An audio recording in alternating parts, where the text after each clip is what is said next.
Hello everyone, आप सबका स्वागत है। आरआरबी एनटीपीसी 2019 का सीबीटी 2 का मैथ्स का सॉल्यूशन कर रहे हैं, जिसमें लेवल 6, लेवल 5 और लेवल 4 का सभी शिफ्ट का सॉल्यूशन कंप्लीट हो चुका है। अगर आप लोग इसका वीडियो नहीं देखे हैं तो प्लेलिस्ट में जाकर के वीडियो देख सकते हैं। और अभी लेवल 3 का सॉल्यूशन चल रहा है, जिसमें पिछले क्लास में 17 जून 2022 का पहला शिफ्ट का सॉल्यूशन किए थे। आज के क्लास में 17 जून 2022 का दूसरा शिफ्ट का सॉल्यूशन करेंगे, ठीक है। और आरआरबी एएलपी और टेक्नीशियन 2018 का सीबीटी 1 और सीबीटी 2 का मैथ्स का कंप्लीट सॉल्यूशन हो चुका है। अगर आप लोग इसका वीडियो नहीं देखे हैं तो दोनों का अलग अलग प्लेलिस्ट बना हुआ है, जाकर के प्लेलिस्ट में वीडियो देख सकते हैं, ठीक है। तो शुरू करते हैं। उससे पहले चैनल पर नए हैं तो चैनल को सब्सक्राइब कर दीजिए। आगे बढ़ते हैं। पहला सवाल है, जब अल्फा 30 डिग्री है तो साइन अल्फा कॉस अल्फा का मान क्या है। तो 30 डिग्री है तो साइन 30 का मान क्या होता है, 1/2, ठीक है। उसी तरह से कॉस अल्फा यानी कि कॉस 30 का मान कितना होगा, √3/2। तो यहाँ से गुना करेंगे तो √3/2 गुना 2 4, तो √3/4 इसका सही आंसर होगा, ऑप्शन नंबर सी। आगे बढ़ते हैं। एक वनडे मैच में टीम इंडिया ने पहले 30 ओवर में प्रति ओवर 5.6 रन की औसत से रन बनाए। शेष 20 ओवरों में 320 रन के लिए कुल लक्ष्य को पूरा करने के लिए टीम को प्रति ओवर कितने रन बनाने की आवश्यकता है। देखिए 30 ओवर में इसका रन रेट क्या है, 5.6, तो टोटल रन कितना बन गया, 30 गुना 5.6। तो इसको गुना करेंगे तो कितना आएगा, 30 पंचा 150 और 18 168। 168 रन अभी बन चुका है। अब इसके पास कितना ओवर है, 20 ओवर है। रन कितना चाहिए, 320। तो 320 रन टोटल चाहिए, जिसमें कि 168 रन बन चुका है। तो इसको हम लोग क्या करेंगे, माइनस कर देंगे। तो ये कितना बनेगा, 2, 11 में से 6 घटा 5, यहाँ पर 152 रन अभी चाहिए, लेकिन ओवर हमारे पास है कितना, 20। तो 20 से इसको डिवाइड करेंगे तो ये कितना आएगा, ये आ जाएगा 20 सत्ता 140, बचा 12, 20 छाके 120, यानी कि 7.6 इसका रन रेट चाहिए। तो ऑप्शन नंबर ए इसका सही आंसर है। आगे बढ़ते हैं। राजेश को 12 इंच लंबा, 8 इंच चौड़ा और 10 इंच ऊंचा बॉक्स बनाने के लिए कुल कार्डबोर्ड खरीदना है। बॉक्स बनाने के लिए कितने कार्डबोर्ड की आवश्यकता होगी। यानी ये घनावाकार बॉक्स है, तो इसका कुल पृष्ठीय क्षेत्रफल यहाँ पर पूछ रहा है। ये हो गया लंबाई, ये हो गया चौड़ाई, ये हो गया ऊंचाई, ठीक है। तो टोटल सरफेस एरिया क्या होता है घनाभ का, वो होता है 2 × LV+BH+HL, ये फॉर्मूला होता है। तो इस फॉर्मूला पे हम लोग यहाँ पर रखेंगे। तो 2 गुना लंबाई गुना चौड़ाई, यानी 12 8 96 प्लस BH 8 दाही 80 प्लस HL, यानी कि 10 गुना 12 12 दाही 120। तो ये कितना हो जाएगा, 2 गुना सबको जोड़िए, 9 8 17 17 12 29, 290 6 296। 296 गुना 2 करेंगे तो कितना होगा, 580 और 12 592। तो ऑप्शन नंबर ए इसका सही आंसर है। आगे बढ़ते हैं। ए और बी नामक दो बच्चों के पास कुछ टॉफियां हैं। यदि ए के पास 8 टॉफियां हैं और बी के पास कुल टॉफियों के 50% से एक टॉफी अधिक है, तो बी के पास कितनी टॉफियां हैं, ठीक है। तो देखिए इसको लॉजिक से बनाएंगे। यहाँ क्या कह रहा है कि बी के पास कुल टॉफियों के 50% से एक टॉफी अधिक है, तो ए के पास क्या होगा, 50% से एक टॉफी कम होगा। ये जो कम है ए के पास, वो किसके पास है, बी के पास है, जो कि यहाँ पर कह रहा है 50% से एक टॉफी अधिक है। यानी अगर ए के पास 50% टॉफी पूरा करना है तो कितना टॉफी चाहिए, एक का जो कमी है यहाँ पर वो पूरा कर देना होगा। तो कितना करना होगा, 8 + 1, कुल मिला के 9 टॉफी अगर होगा ए के पास तो वो 50% होगा, ठीक है। जब 9 9 टॉफी होगा दोनों के पास, ए के पास भी बी के पास भी, तो 50 होगा। तो टोटल टॉफी कितना हो गया, 9 का 2 गुना, यानी कि 18। क्या पूछ रहा है यहाँ पर, बी के पास कितनी टॉफियाँ हैं। तो बी के पास कितना है, 50% तो 9 है, लेकिन एक टॉफी यहाँ पर क्या कह रहा है, अधिक है। तो कुल मिला के बी का टॉफी कितना होगा, 9 + 1 = 10 टॉफी, ठीक है। नहीं तो मान लीजिए कि टॉफी का संख्या x है, तो x का ये 50%, ठीक है, उसमें एक का कमी करेंगे जो कि होगा ए का, और उसके पास है कितना, 8 टॉफी। तो यहाँ से x का वैल्यू निकाल लीजिए, ठीक है। फिर उसका 50% में एक माइनस करके बी का आंसर दे दीजिए, ठीक है। आगे बढ़ते हैं। यदि ये 2 नंबर है और यहाँ पर n है, तीनों का गुणनफल 243 है, तो n का मान क्या होगा। सिंपल सा है, इन तीनों का गुणनफल जब ये है तो n का वैल्यू निकालना है, तो 243 को इन दोनों के गुणनफल से डिवाइड करना होगा, यानी कि 0.225 गुना 0.36। इसको कटाना होगा। देखिए 0 है, 0 हटा, दशमलव है, हटा देते हैं, यहाँ पर 1000 हो जाएगा। यहाँ भी दशमलव है, यहाँ भी 100 लगा देते हैं। अब इसको कटाना है, 9 चौके 36, 9 से 9 दूना 18, 900 से 63। उसके बाद 25 से 25 9 बार में कटेगा, ये 25 से 4 बार में, 4 और 4 यहाँ से कटा देते हैं, 9 से 3 बार में, तो 3 गुना 1000 करेंगे तो 3000 इसका सही आंसर होगा। आगे बढ़ते हैं। पाइप ए और बी एक टंकी को क्रमशः 30 घंटे और 45 घंटे में भर सकते हैं। ठीक है, ए भर सकते हैं 30 घंटे में, बी भर सकते हैं 45 घंटे में, जबकि अकेले पाइप सी पूरी टंकी को 20 घंटे में खाली कर सकते हैं। यानी सी जो है 20 घंटा में खाली कर सकता है। तो पहले टंकी का कैपेसिटी हो जाएगा, इन तीनों का एलसीएम हो जाएगा कितना, 180। तो यहाँ पर 6 आएगा, यहाँ पर 4 और यहाँ पर 9। तो सी खाली करने वाला था, इसको माइनस में लिखेंगे। क्या कह रहा है, जब टंकी पूरी भर जाती है तो अकेले सी को 8 घंटे के लिए खोला जाता है।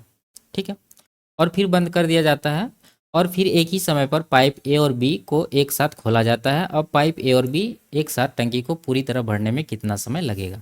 देखिए सी को 8 घंटा के लिए चलाया जाता है, तो सी खाली करने वाला है, तो 8 घंटा में सी कितना खाली करेगा, 8 गुना 9 यानी कि 72 यूनिट ये खाली कर देगा सी। ठीक है, क्योंकि यहाँ पर कह रहा है कि जब पूरी टंकी भरी रहती है तब जाके सी को चलाया जाता है, तो खाली कितना होगा, 72 यूनिट। अब फिर से इसको भरा जा रहा है ए और बी द्वारा एक साथ चला के, तो यही 72 यूनिट भरेगा, क्योंकि यही खाली हुआ है सी के द्वारा। तो ये 72 यूनिट भरने में ए बी कितना टाइम लेगा, 6 और 4 10 यूनिट के हिसाब से 10 से इसको डिवाइड करेंगे 72 को, तो ये आ जाएगा 7.2। ऑप्शन नंबर ए इसका आंसर होगा। आगे बढ़ते हैं। 36 छात्रों वाली एक कक्षा का गणित विषय में औसत प्राप्तांक 60 है। यदि शीर्ष 2 प्राप्तांकों को निकाल दिया जाता है तो औसत में 2 की कमी हो जाती है। यदि कक्षा में दूसरा अधिकतम प्राप्तांक 90 है तो कक्षा में अधिकतम प्राप्तांक क्या है।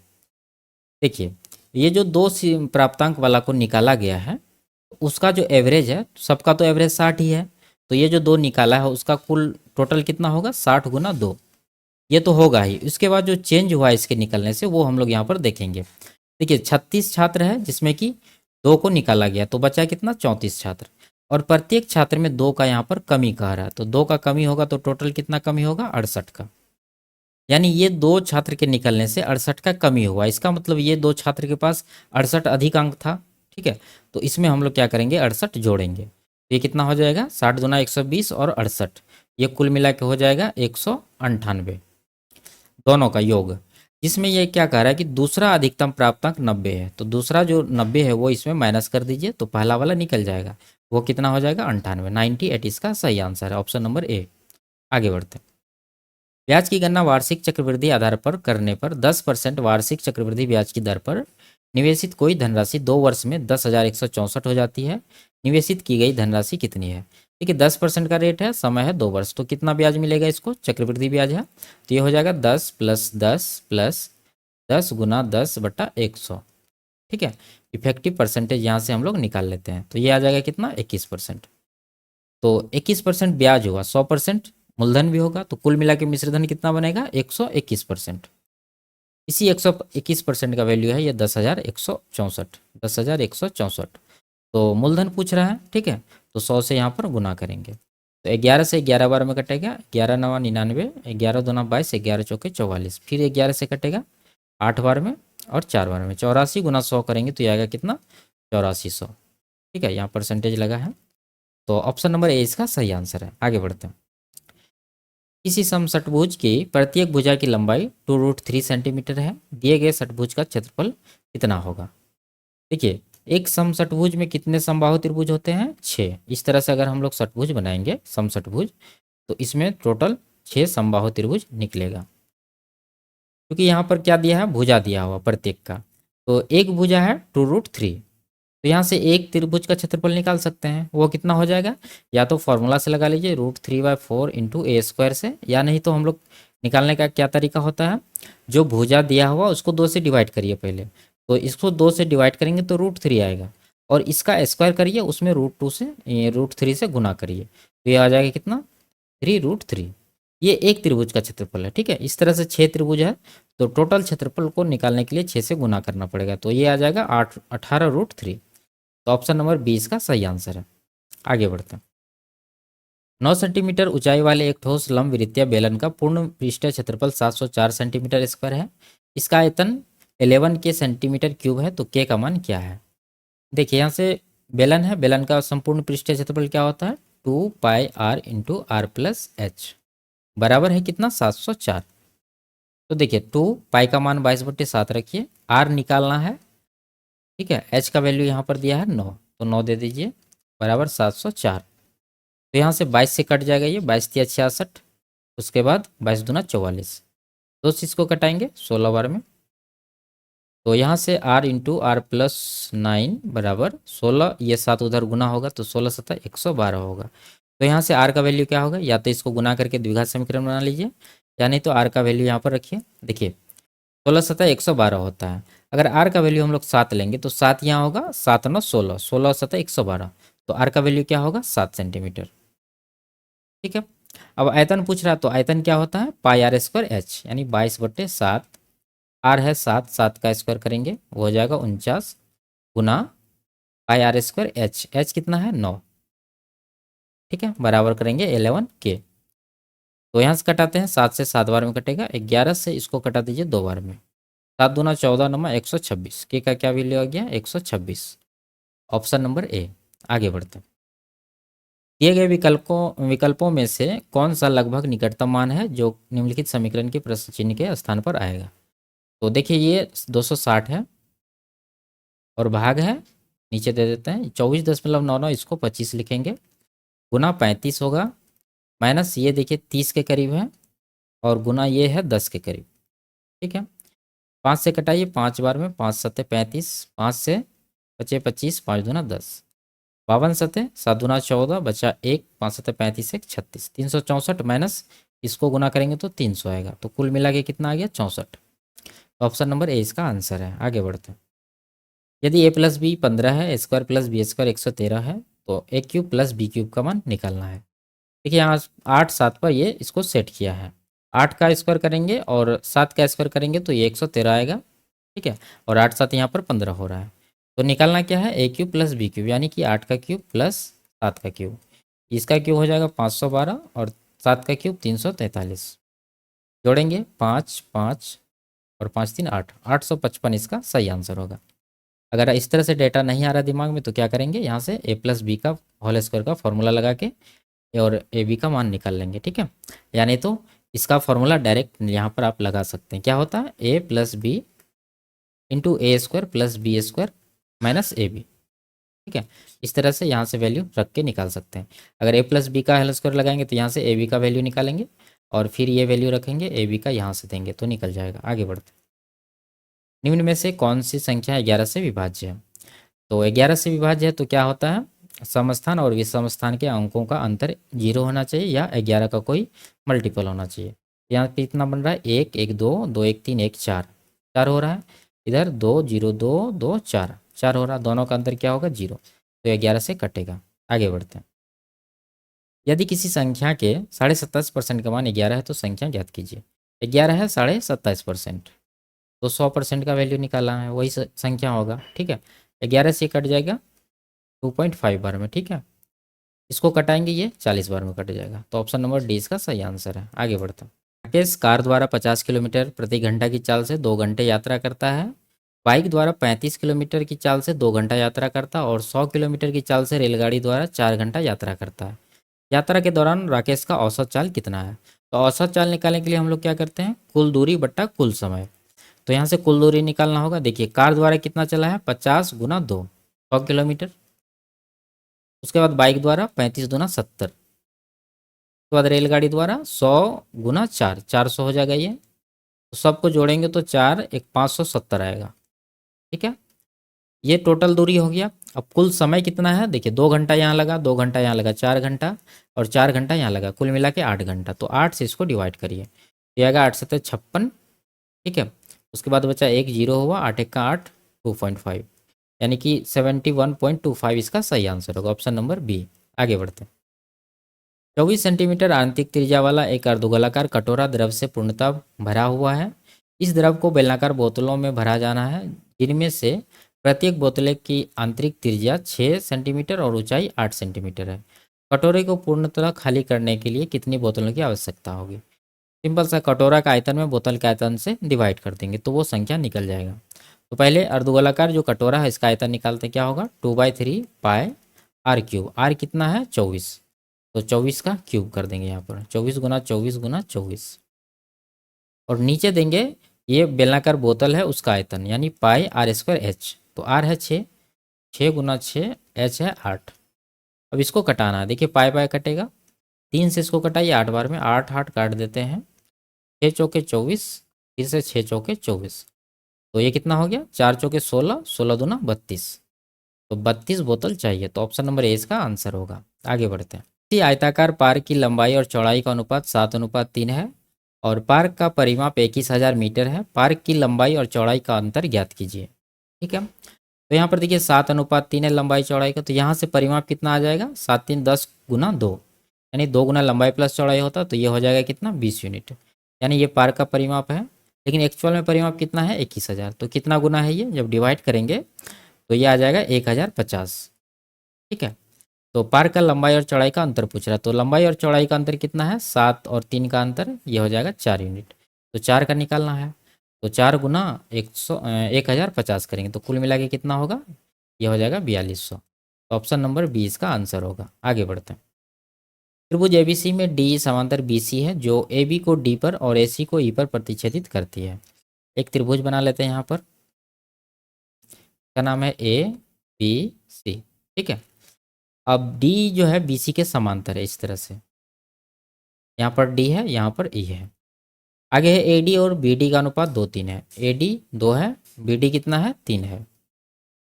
समलंब चतुर्भुज बी डी ई सी का क्षेत्रफल 63 है। ये वाला जो चतुर्भुज है, ठीक है, बी डी ई सी, इसका क्षेत्रफल कितना है, 63 सेंटीमीटर स्क्वायर है। तो ए डी ई का क्षेत्रफल कितना होगा, ये त्रिभुज का क्षेत्रफल यहाँ पर पूछ रहा है।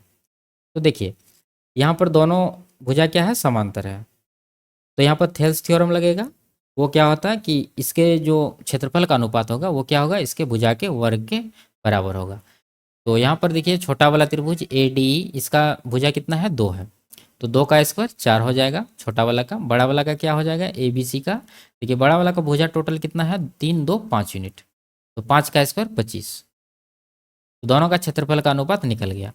अब जब बड़ा वाला के क्षेत्रफल में ये छोटा वाला, ये जो त्रिभुज है ए डी, इसको जब माइनस करेंगे, यानी 25 में 4 जब माइनस करेंगे तो बचेगा कितना, 21। तो वही 21 यूनिट आएगा ये चतुर्भुज या समलंब यहाँ पर, जिसका क्षेत्रफल 63 है, वो निकल के आएगा। यानी 21 यूनिट का वैल्यू होगा 63। तो यहाँ से कितना गुना है, 3 गुना। पूछ रहा है ए डी का क्षेत्रफल, तो ए डी का कितना है, 4 है, तो 4 का 3 गुना कर देंगे, तो ये कितना आ जाएगा, 12 centimetre square. Option number A इसका सही आंसर होगा। आगे बढ़ते हैं। अपनी सामान्य चाल की 3/5 चाल से चलते हुए सिमरन 42 किलोमीटर की दूरी 35 मिनट में तय करती है। यदि सिमरन अपनी सामान्य चाल से चलती है तो वह 27 मिनट में कितनी दूरी तय करेगी। देखिए यहाँ पर इसका स्पीड कितना बन रहा है, 42 किलोमीटर दूरी है। ठीक है, 42 35 मिनट में कवर करता है, तो ये मिनट में है, इसको 60 से डिवाइड करेंगे तो घंटा में बदल जाएगा। ठीक है, तो यहाँ पर देखिए 7 बजे 35, 7 छके 42, 5 से इसको कटाइए 12 बार में, 12 ऊपर चला जाएगा, ये आ जाएगा कितना, 72 किलोमीटर प्रति घंटा। ये इसका चाल कब है, जब ये 3/5 भाग के चाल से चलता है, यानी कि जब एक्चुअल चाल इसका 5 है, अभी चल रहा है किस चाल से, 3 के चाल से, जबकि इसका 3 के चाल पर इसका स्पीड कितना है, 72। तो यही 3 का वैल्यू होगा 72, कितना गुना है, 24 गुना। तो उसका जो सामान्य गति होगा वो कितना होगा, 5 का 24 गुना, वो हो जाएगा 120 किलोमीटर प्रति घंटा। अब इस चाल से 27 मिनट में कितना दूरी कवर करेगा, तो स्पीड को यानी 120 किलोमीटर प्रति घंटा को 27 मिनट से गुना कर दीजिए, तो ये 27 मिनट में इसको 60 से डिवाइड करके घंटा में बदल लेते हैं। 60 दूना 120, 2 गुना 27 करेंगे तो यह कितना आएगा, 54 किलोमीटर। तो ऑप्शन नंबर सी इसका सही आंसर होगा। आगे बढ़ते हैं। 20 व्यक्ति किसी कार्य को 12.5 दिन में पूरा कर सकते हैं। 8 दिन बाद 8 व्यक्तियों ने कार्य छोड़ दिया, शेष कार्य कितने दिन में पूरा होगा। तो पहले हम लोग को शेष कार्य निकालना होगा कि बचा कितना है। देखिए 8 दिन बाद 8 व्यक्ति छोड़ा है, यानी कि 8 दिन तक काम हो चुका है, टोटल काम होना है 12.5 दिन में, तो बचा है कितना दिन का काम, 4.5 दिन का। ठीक है, 4.5 दिन का काम बचा, लेकिन वो 4.5 दिन कितना आदमी का काम बचा है, 20 आदमी का, तो 20 से गुना करेंगे तो टोटल काम हो जाएगा ये। अब इसको कौन करेगा, इस काम को करेगा, टोटल 20 व्यक्ति में से 8 व्यक्ति ने काम छोड़ दिया, तो बचा कितना, 12 व्यक्ति। 12 व्यक्ति करेगा, कितना दिन लगेगा वो निकाल लेते हैं यहाँ पर। ठीक है, तो इसको कटाएंगे, 4 तिया 12, 4 पंचे 20, 3 से इसको कटाइए 1.5, तो 15×5 = 75 यानी डी बराबर हो जाएगा 7.5 दिन। तो ऑप्शन नंबर डी इसका सही आंसर है। आगे बढ़ते हैं। निम्न में से कौन सी संख्या 9 और 11 से पूर्णतः विभाज्य है?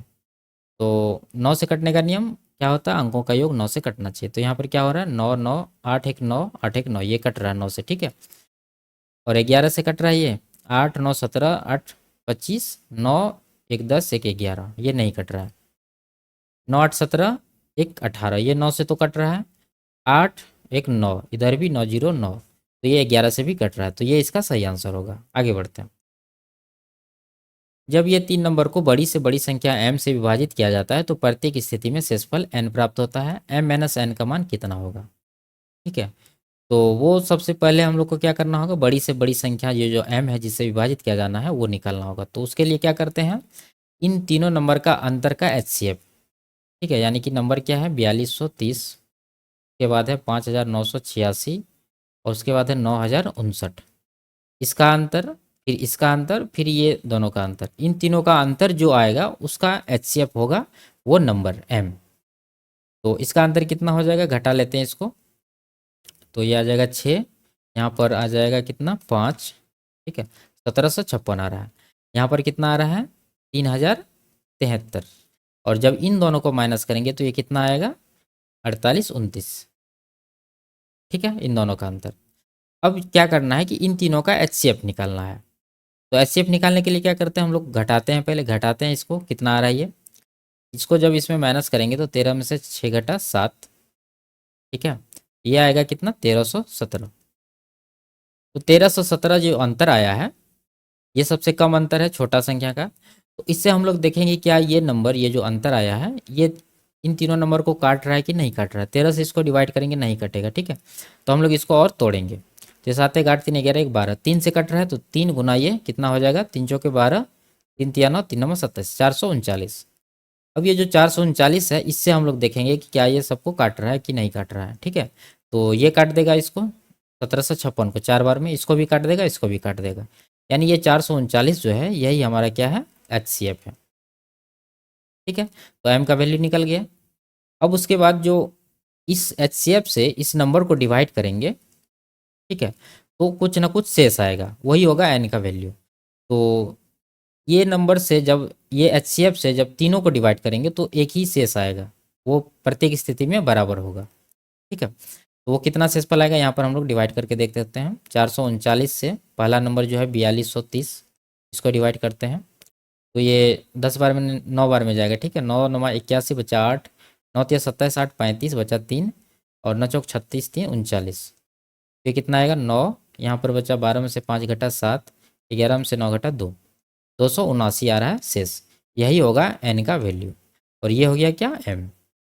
तो m - n पूछ रहा है, यानी कि 439 - 279, तो ये कितना आ जाएगा? 160। ऑप्शन नंबर बी इसका सही आंसर है। आगे बढ़ते हैं। 14,500 की धनराशि को 9% वार्षिक साधारण ब्याज की दर पर कुछ वर्ष के लिए निवेशित किया गया है। इस अवधि के दौरान अर्जित ब्याज 7,830 था। निवेशित की अवधि कितनी है? तो देखिए 7,830 ब्याज मिला है, 7,830। टोटल मूलधन कितना है? 14,500। तो कितना परसेंट मिला है वो यहाँ पर हम लोग निकालते हैं। देखिए डबल जीरो कटा देते हैं यहाँ पर। ये 29 से कटेगा 5 बार में, 29 से 29 दूना 58, 29 सत्ता 203 होता है, जीरो 270 हुआ। 5 से इसको कटाइए, बचे 25 और 5 चौके 20, 54, यानी 54% इसको टोटल ब्याज मिला है। जबकि यहाँ पर प्रत्येक वर्ष कितना मिलता है? 9%। जब ये 9 से 54 को डिवाइड करेंगे ये 9% से, ठीक है, तो समय निकल जाएगा, तो 9 छाके 54, यानी 6 साल में इसको टोटल ये मिला है। तो ऑप्शन नंबर ए इसका सही आंसर है। आगे बढ़ते हैं। यदि समीकरण ये है कि मूलों का अनुपात 1:2 है तो ए का मान ज्ञात कीजिए, ठीक है। तो मूलों का अनुपात को x के टर्म में लिखते हैं, k के टर्म में, ठीक है। तो एक को 1 के यानी कि k/2 हो जाएगा। ये पहला हो गया k, दूसरा हो गया 2k। अब यहाँ पर मूलों का योगफल क्या होता है? यानी कि alpha plus beta minus b/a। तो अल्फा प्लस बीटा यहाँ से करते हैं k + 2k, तो ये हो जाएगा टोटल कितना? 3k बराबर -3/2। ये हो जाएगा 3/2। 3 3 काट दीजिए, यहाँ से k का वैल्यू कितना आ गया? 1/2, ठीक है। अब देखिए ये तो मूलों का योगफल हो गया यानी अल्फा प्लस बीटा। अब अल्फा इंटू बीटा करिए तो अल्फा बीटा क्या हो जाएगा, सी बट्टा ए, यानी कि ए बट्टा ए कितना है 2। ये है सी का वैल्यू, ठीक है, ये वाला ए, और ए का वैल्यू ये 2 हो जाएगा नीचे, सी बट्टा ए हो गया। लेकिन अल्फा बीटा यहाँ जब गुना करें तो कितना होगा, के इंटू टू के हो जाएगा 2k² बराबर एक ए बट्टा 2। तो यहाँ से के का वैल्यू जो है यहाँ से हम लोग इसमें रख देंगे। तो 2 गुना के का है 1/2, तो 1/2 का स्क्वायर कितना होगा 1/4 बराबर a/2। तो यहाँ से इसको कटा दीजिए, 2 से 2 बार में, 2 से इसको कटा दीजिए, एक आया, तो ए का क्या वैल्यू आ गया 1। तो यही पूछ रहा था ए का वैल्यू, तो ऑप्शन नंबर ए इसका सही आंसर है। आगे बढ़ते हैं। एक वस्तु को 4125 में बेचने पर ए को 10% का लाभ होता है। 18% का लाभ प्राप्त करने के लिए उसे उस वस्तु को किस मूल्य पर बेचना होगा। देखिए इतना में बेचता है 4125 में, तो क्या होता है 10% का लाभ मिलता है, यानी कि ये 110% में बिकता है। अब चाहिए उसको 18% का लाभ, तो बिकेगा कितना में 118% में। तो यहाँ से 118 का वैल्यू हम लोग निकालेंगे, तो ये कट जाएगा। कटाते हैं इसको, 4 दूँ 6 5 1 6, 11 से कटेगा, 11 दाही 110, 11 से 11 से 33, 8 82 हुआ, 11 से 77, 11 पचे 85, 5 से कटाइए 2 बार में, 5 से 5 सत्ते 35 पचे 25, 2 से इसको कटाएंगे 59 बार में, ठीक है। तो 75 गुना 59 करना है, तो वही आंसर होगा। तो 9 पचे 45, इकाई अंक 5 आ रहा है, एक ही ऑप्शन में है, ये इसका सही आंसर है। आगे बढ़ते हैं। किसी समूह के 60 विद्यार्थियों में से लड़कों की संख्या और लड़कियों की संख्या का अनुपात 2:1 है। यदि लड़कों का औसत वजन 50 केजी और लड़कियों का औसत वजन 44 केजी है, तो समूह के सभी विद्यार्थियों का औसत वजन कितना होगा। देखिए लड़के हैं लड़कियां हैं, इसका अनुपात क्या है 2:1, 2:1। लड़के का वजन 50 केजी, लड़कियां का 44 केजी। तो यहाँ से एवरेज निकालना, तो इन दोनों को गुना करिए, ठीक है, और नीचे जोड़ दीजिए, यानी 50 दूना 100 हो गया, जोड़ 44 गुना 1 44 हो जाएगा। तो ये कितना हो जाएगा 144 टोटल क्वांटिटी, यानी कि 2 1 3 में डिवाइड कर दीजिए। तो 144 को 3 से डिवाइड करेंगे तो कितना आएगा 48। तो इसका एवरेज हो गया 48, ऑप्शन नंबर डी। आगे बढ़ते। दो उत्पादों ए और बी के स्टॉक में आरंभ में कुल स्टॉक का 80% भाग उत्पाद था, ठीक है, दो उत्पाद है ए और बी, 80% का फ्रैक्शन होता है 4/5, यानी कुल उत्पाद अगर 5 था उसमें ए कितना था 4, ए अगर 4 था कुल में 5 में, तो ए बी कितना बचा 1 बचा, ठीक है, ये अनुपात आ गया। यदि स्टॉक के 20 केजी उत्पाद ए और 8 केजी उत्पाद बी निकाल लिया जाता है, तो स्टॉक में उत्पाद ए और बी का अनुपात क्या हो जाता है 9:2, यानी ये बन जाता है 9:2। ये क्यों बनता है, स्टॉक से 20 केजी ए निकाला जाता है, ठीक है, और 8 केजी बी निकाला जाता है। अब इसको क्रॉस मल्टीप्लीकेशन करके अंतर लीजिए, 4 दूना 8 9 1 का 9, अंतर आ रहा है 1 का।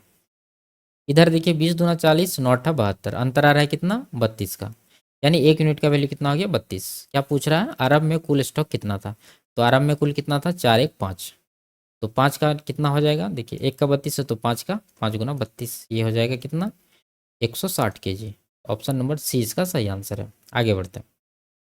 यदि ए है बी है सी है, तीनों का वैल्यू है, तो ए बी भाग सी का मान क्या होगा। तो इन दोनों को गुना करिए, कितना हो रहा है 17/99 गुना 13/47, इसको डिवाइड करना है 34/33 से, ठीक है। 33 से इसको कटाइए 3 बार में, उसके बाद यहाँ पर 17 से कटाएंगे इसको, देखिए 34 है और यहाँ पर 3 है, तो इसको एक बार लिखते हैं, इससे इसको भी कटा देते हैं 2 बार में, ठीक है।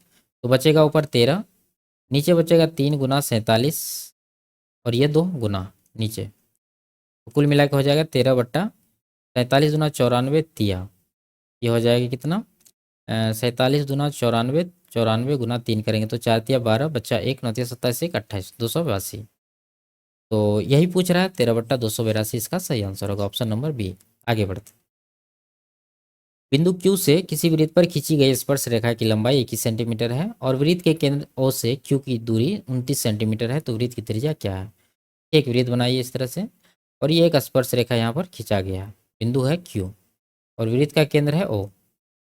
तो स्पर्श रेखा की लंबाई कितना है 21, यानी यहाँ से लेके यहाँ तक का दूरी कितना है 21, ठीक है। और O से Q के बीच का दूरी कितना है यहाँ पर कह रहा है 29 सेंटीमीटर।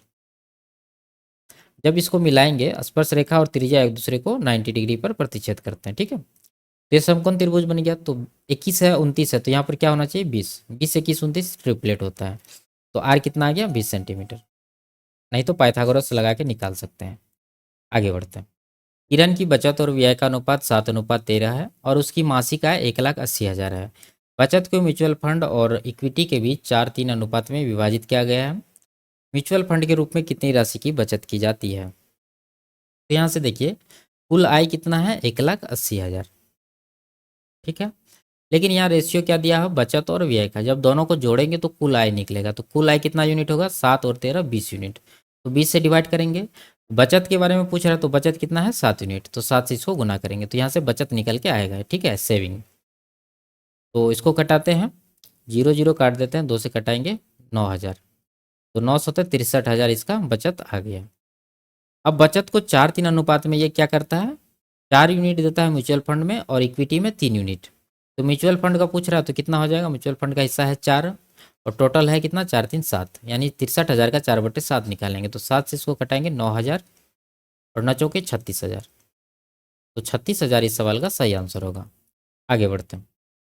मान लीजिए कि x 8,000 और 8500 के बीच आने वाली वह छोटी से छोटी संख्या है जिसे 12 14 16 35 और 84 से विभाजित करने पर क्रमशः ये शेषफल प्राप्त होता है। x के में दहाई का अंक ज्ञात कीजिए। ठीक है, तो इसका क्या नियम होता है, ये जिससे डिवाइड करना है ये सब नंबर का एलसीएम माइनस ये जो अंतर होगा। ठीक है, 12 और यहाँ 4 अंतर आ रहा है 8 का, यहाँ पर 14 और यहाँ पर 6 अंतर आ रहा है 8 का। ठीक है, सबका अंतर 8 ही आएगा। यहाँ पर देखिए 84 है, यहाँ पर 76 है, अंतर है 8 का, तो सभी का अंतर 8 ही आएगा। तो ये सबका एलसीएम पहले निकालिए। तो 84 हम लोग मानेंगे एलसीएम है सबसे बड़ी संख्या। उसके बाद 35 का देखिए 84 में क्या है 7 है, तो 5 यहाँ पर गुना करना पड़ेगा। 16 का क्या है 16 का 4 है 84 में, 4 बच गया तो 4 यहाँ पर गुना कर देते हैं। 14 का क्या है 14 पूरा का पूरा 84 में है। ठीक है, 12 पूरा का पूरा 84 में है, तो यही इसका एलसीएम होगा। कितना हो जाएगा 5 के 20 84 दूना 168, तो 1680 हुआ एलसीएम। और वो नंबर निकालना है तो उसमें क्या करेंगे हम लोग 8 माइनस करेंगे। ठीक है, यहाँ पर 8 माइनस करते हैं। लेकिन ये नंबर नहीं है ओरिजिनल। ओरिजिनल क्या कह रहा है कि 8,000 और 8,500 के बीच में है, तो इसको हम के टर्म में लिखेंगे, यानी वो ये निकालना होगा कि 8,000 के बाद और 8500 के बीच में वो नंबर। तो देखिए 1600 है, तो इसको अगर हम लोग लगभग 5 से जब गुना करेंगे तो वो 8,000 के करीब जा रहा है। तो करके देखते हैं कितना हो रहा है 5, ये 0 हो जाएगा, 5 अट्ठे 40 बचा 4, 16 पंचा 80 4 84, ये 8400 हो रहा है, जो कि 8,000 और 8500 के बीच में है। अब इसमें क्या करना है 8 माइनस करना है, तो हम लोग इसमें 8 माइनस करते हैं। ये जो 5 गुना के हैं यही के का वैल्यू है। ठीक है, तो जब माइनस करेंगे तो कितना आएगा 8392। ठीक है, तो क्या कह रहा है कि x में दाहिनी अंक क्या है, यही x का वैल्यू आया, तो इसका दाहिनी अंक क्या है 9।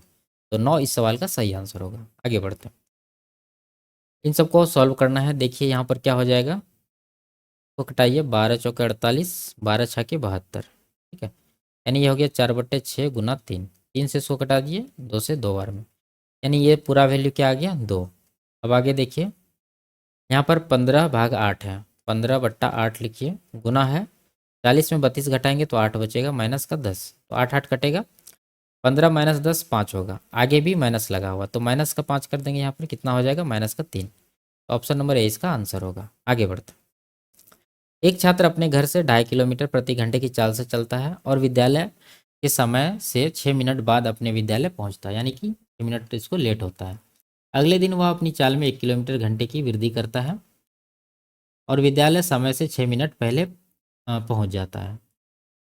उसके घर से विद्यालय की दूरी कितनी है? ठीक है, देखिए पहले स्पीड क्या है, यानी यहाँ पर स्पीड का हम लोग रेशियो लिख रहे हैं। पहले है 2.5 किलोमीटर प्रति घंटा, अब 1 किलोमीटर बढ़ा है तो कितना हो जाएगा 3.5 किलोमीटर। तो इसको कटा के रेशियो लेते हैं तो ये क्या बनेगा 25 25 5 7 35, ये स्पीड का अनुपात आया। तो टाइम का अनुपात क्या होगा इसका उल्टा, यानी कि 7:5 होगा। ठीक है, अब समय में देखिए कितना का अंतर हुआ है 7 से 5, 2 का अंतर हुआ है। लेकिन यहाँ पर क्या हुआ कि 6 मिनट बाद पहले पहुँचता था, अब जो है ये 6 मिनट पहले पहुँच जा रहा है, यानी ये पहले का कंडीशन है ये बाद वाला का, तो दोनों में कितना का गैप हुआ है 12 मिनट का। तो इसी 2 यूनिट का वैल्यू कितना होगा 12 मिनट। तो यहाँ से 1 यूनिट का निकाल देते हैं 6 मिनट आ जाएगा। उसके घर से विद्यालय कितना दूर है यही पूछ रहा है, तो यहाँ पर देखिए 6 है, जब 5 में गुना करेंगे तो ये आधा घंटा बन जाएगा। ठीक है, तो 5 यूनिट का हम लोग निकालते हैं, 5 गुना 6 बराबर 30 मिनट, जो कि होगा आधा घंटा। और इस तरफ वाला टाइम निकाले हैं तो इस तरफ वाला स्पीड भी लेना होगा 3.5। तो 3.5 की चाल से 30 मिनट में कितना दूरी कवर करेगा? 3.5 का आधा यानी कि 1.75। ऑप्शन नंबर 20 का आंसर होगा। आगे बढ़ते हैं। ब्याज की गणना वार्षिक चक्रवृद्धि आधार पर करने पर 2000 की धनराशि 10% वार्षिक दर से 2 वर्ष में प्राप्त चक्रवृद्धि ब्याज कितना होगा? देखिए 10% का 2 वर्ष में कितना इफेक्टिव परसेंटेज रेट हो जाएगा? 21%। तो 2000 का 21% निकालेंगे तो कितना आएगा? 420। आगे बढ़ते हैं। इसको सॉल्व करना है, ठीक है। तो इसको कटाइए, 3 दूना 6, यह आ गया 5/14 प्लस का y है। तो हम लोग क्या करते हैं, y बराबर 29/63। ये जो 5/14 आया था यहाँ पर, इसको उस तरफ भेजते हैं तो ये -5/14 हो जाएगा। यहाँ से एलसीएम एलसीएम आ जाएगा 126, 2 बार में कटेगा, 29 दूना 58 माइनस 9×5 = 45। ये कितना आएगा? 13/126 आया है y का वैल्यू। लेकिन निकालना किसका है? इसका। तो इसका कितना हो जाएगा? 10 गुना 13/126 माइनस 1। तो यहाँ पर कितना हो जाएगा? 130। ठीक है, एलसीएम इसका 126 आएगा माइनस इधर 126। तो ये 4/126 आया, कटाएंगे तो 2/63 इसका आंसर होगा। Option number B. आगे बढ़ते हैं। तो सॉल्व करना क्या कर रहा है? How much is spend on food and advertisement together if the total expenditure was 63,070। तो फूड पर कितना हुआ है देखते हैं यहाँ पर। ये क्या कर रहा है? ग्रीन जो है म्यूजिक का है, रेड जो है एडवर्टाइजमेंट का है। ठीक है, रेड वाला कितना है? 15%। ये है 15%। के बाद ऑरेंज पार्ट क्या करता है? फूड का। तो ऑरेंज है कितना? 25%। तो 15 + 25 कितना हो जाएगा? ये 40%। 40% का फ्रैक्शन होता है 2/5, यानी 63,000 का लगभग, ये 63,000 के करीब है। तो 63,000 का 2/5 हम लोग निकालेंगे तो ये कितना घटेगा? 5 से 12 बार में 6, यानी 12,600 गुना 2 करेंगे तो ये आएगा 25,000 के करीब। तो ऑप्शन नंबर ए इसका सही आंसर है। ठीक है, आगे बढ़ते हैं। ये लास्ट सवाल था। वीडियो आपको कैसी लगी कमेंट में ज़रूर बताइए। अच्छी लगी तो वीडियो को लाइक और चैनल को सब्सक्राइब कर दीजिए। फिर मिलते हैं अगले क्लास में, तब तक के लिए बाय बाय, टेक केयर।